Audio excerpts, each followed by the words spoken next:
A Descent into the Maelström by Edgar Allan Poe.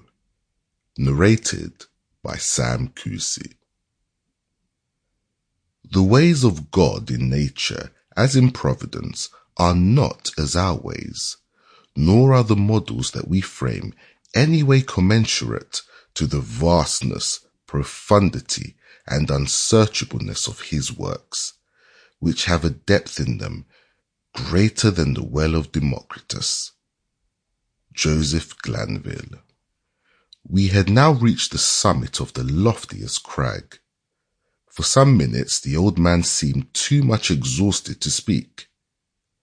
"Not long ago," said he at length, "and I could have guided you on this route as well as the youngest of my sons.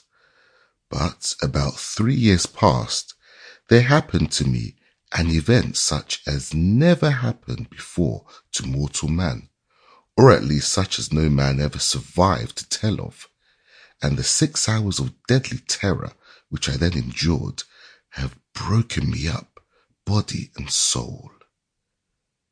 You suppose me a very old man, but I am not.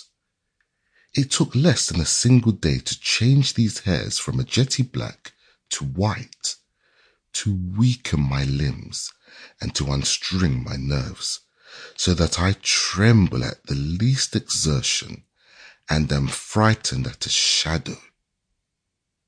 Do you know, I can scarcely look over this little cliff without getting giddy?" The little cliff upon whose edge he had so carelessly thrown himself down to rest that the weightier portion of his body hung over it, while he was only kept from falling by the tenure of his elbow on its extreme and slippery edge, this little cliff arose a sheer, unobstructed precipice of black shining rock, some 15 or 1600 feet from the world of crags beneath us. Nothing would have tempted me to within 6 yards of its brink.